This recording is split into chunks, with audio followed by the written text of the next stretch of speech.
16वें शिक्षा पत्र के अंतर्गत कल हमने श्री हरिराय जी के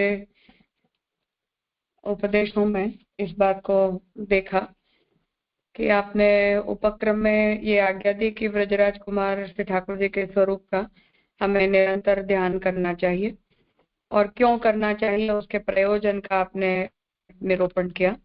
और यद्यपि हमें चिंता नहीं करनी चाहिए, तथापि दीनता का भाव अपने हृदय में रखते हुए निस्साधनता का जो भावन है वो इस स्थिति में जीव के लिए आवश्यक है।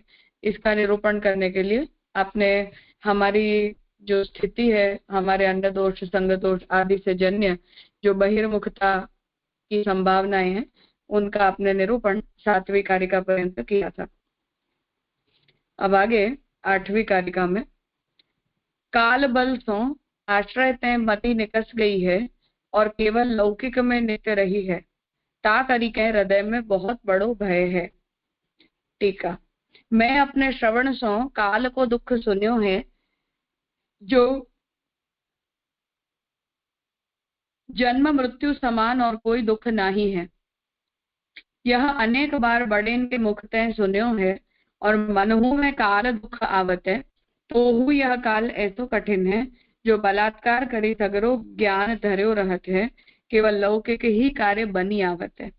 या भांति नित्य ही लौकिक कार्य में स्थिति है, ता करी अपने हृदय में बहुत भय बारंबार पावत हो। जैसे परीक्षित राजा को काल को भय भयो, तब प्रभु की कृपा ते सुखदेव जी भगवदीय आए, उह काल भय निवृत्त कियो। तैसे अब मेरे मन में बहुत भय है, सो श्री आचार्य जी की कृपा पात्र भगवदीय के संगते दूरी होए सो मोको दुर्लभ है। ताते भय करी बारंबार हृदय कंपायमान है। अब यहाँ कलिकाल के बल से जन्य जो दोष है उसकी संभावना का निरूपण कर रहे हैं कि हम जिस कलयुग के अंदर हैं, इस कलयुग के अंदर काल ही जो स्वयं है वो विपरीत है, इसलिए कोई भी सात्विक और उत्तम साधनों का अनुसरण करने के लिए ये समय ही अनुकूल नहीं है।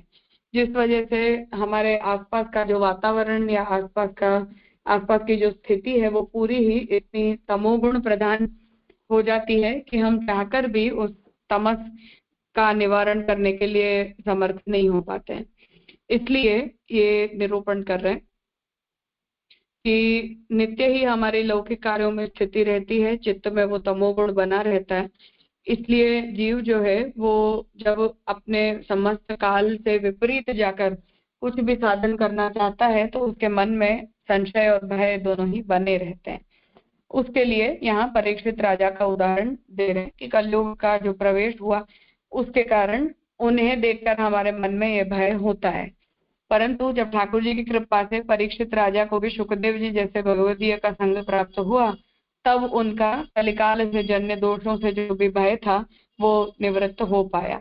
इसी प्रकार हमारे भी मन में जब इस काल को देखकर और अपने आसपास की परिस्थितियों को देखकर भय उत्पन्न होता है, तब हमारे चित्त में भी ये प्रश्न आता है कि सुखदेव जी जैसे उत्तम भक्त का संग परीक्षित जी को तो प्राप्त हो गया, परंतु हम जिस समय के अंदर रह रहे हैं ऐसे समय में हमें कहाँ से कोई उत्तम भक्त का संग प्राप्त हो पाएगा। इसलिए भक्त जो है वो ऐसे समय में अत्यंत भय का अनुभव करता है। करुणात्मा भगवान कहा करिवे की इच्छा करत है, सो कौन जाने, मैं ना ही जानत हूँ, ता करिके मेरो चित्त निश्चय खेद युक्त होए है। टीका, करुणात्मा भगवान के अभिप्राय को कौन जाने, काहू सो ना ही जाने जात है। कोटान कोटि साधन करे परंतु भगवान के हृदय के अभिप्राय को ज्ञान न होए।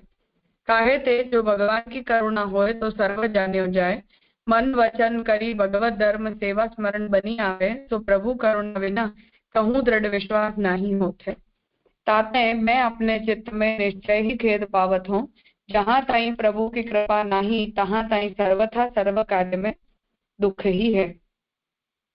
तो ऐसी स्थिति में जब हमें इस बात का ज्ञान नहीं हो पाता है कि भविष्य में हमारे साथ क्या होने वाला है और भगवान की भी हमारे लिए क्या इच्छा है, क्योंकि हम पुट्टे जीव हैं या हमारे आगे के साधना के लिए ठाकुर जी की क्या इच्छा है, क्या भगवान का संकल्प है, इन विषयों का ज्ञान तो हमें है नहीं। भगवान हमसे क्या चाहते हैं ये भी हम जानते नहीं हैं। इसलिए भविष्य में भगवान हमारे साथ क्या करना चाहते हैं और प्रभु हमारे ऊपर कैसे कृपा करने का संकल्प किए हुए हैं, कब हमारा साधन वर्ण किया है, कब हमारा फल वर्ण किया है, इन सभी विषयों का ज्ञान नहीं होने के कारण भक्त के हृदय के अंदर जो है वो ऐसी चिंता स्वाभाविक ही उपस्थित होती है कि प्रभु का संकल्प जो है वो हमारे लिए क्या है।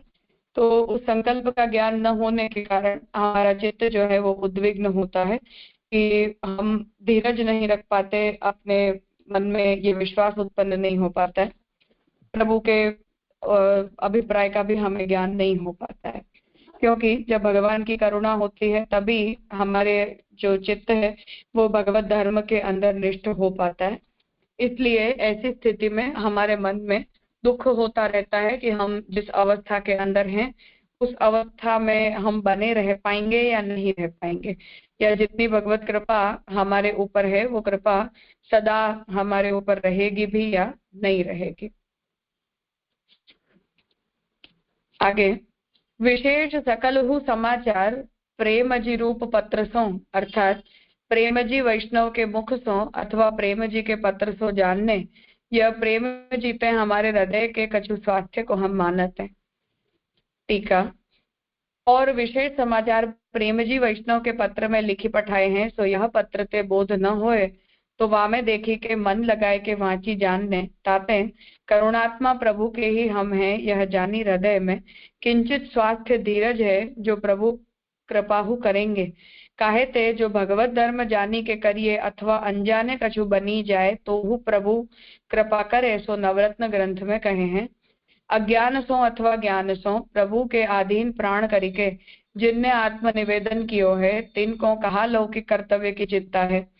तो निवेदन तो कोई प्रकार भयो है, ताते मन में स्वास्थ्य है, सो प्रभु कृपा करेंगे।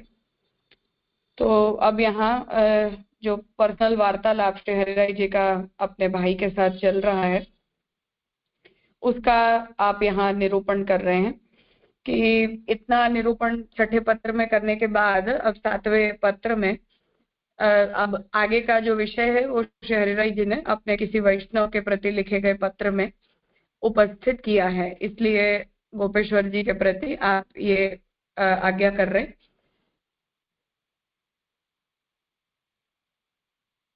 कि इस विषय का जो विशेष ज्ञान है वो प्रेम जी नाम के जो वैष्णव हैं उनके पत्र में लिखे गए निरूपण के अनुसार श्री गोपेश्वर जी समझ लें। तो उसी का निरूपण यहाँ कर रहे हैं कि ये जो स्थिति में गोपेश्वर जी अभी हैं उस स्थिति के अंदर भगवत धर्म में श्रद्धा रखते हुए प्रभु के आशय के ऊपर दृढ़ विश्वास रखते हुए उस स्थिति को सहन करना चाहिए और भगवत धर्म में अपनी निष्ठा को बनाए रखना चाहिए। यही एकमात्र उपाय है जिससे चित्त के अंदर दृढ़ता आती है और खिन्नता और उद्वेग जो है वो कम होते हैं। इस प्रकार यहाँ श्री हरिराय जी ये आज्ञा करके और इस 16वें पत्र को यहाँ संपन्न कर रहे हैं।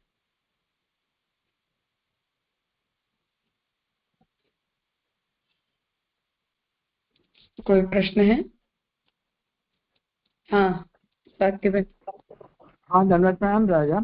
राजा ये एक श्लोक के अंदर जो आ रहा है ना कि जन्म मृत्यु समान बीजू कोई दुख दूसरों कोई दुख नहीं है, तो ये जो जन्म मृत्यु को जो चक्र चले वो दुख है या जन्म भयो वो भी दुख है, वो क्लियर नहीं भयो।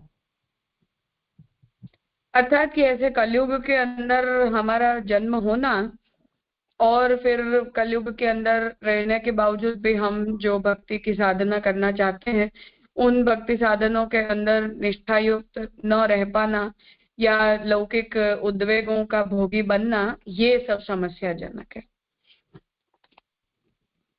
ओके, એટલે ઓનલી જન્મ बात नहीं है कि जन्म को दुख ऐसे, ये कलयुग में जन्म होना वो भी दुख नहीं है, लेकिन वहाँ लोक में फंसनो और प्रभु को कार्य नहीं करना वो दुख है, ऐसा समझना ना।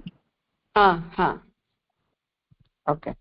और उसके बाद भी जो बलात्कार सु सब ज्ञान पढ़ियो रहे वे, तो ये जीव खुद अपने जो काल में फंसे रहे, जो महाप्रभु जी ने लाल शिक्षा पत्र में कहो है, यदा वही मुखायुम भविष्य कथंचना, तो वहाँ ये काल के अंदर जो फंसे रहे और प्रभु सेवा न करे और लोक में फंसे रहे, तो वो बलात्कार की बात हो रही है ना? हाँ। ओके जी राज, क्लियर बात।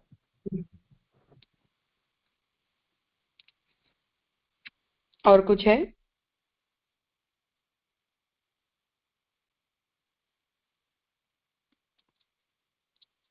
ठीक है, तो फिर आज का विषय हम यहाँ रखते हैं। 16वां पत्र संपन्न हुआ है। अब आगे का जो क्रम है वो हालोल में शिविर के संपन्न होने के बाद हम करेंगे।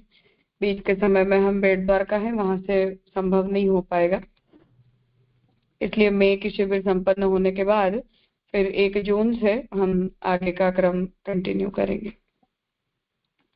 धन्यवाद, प्रणाम राजा।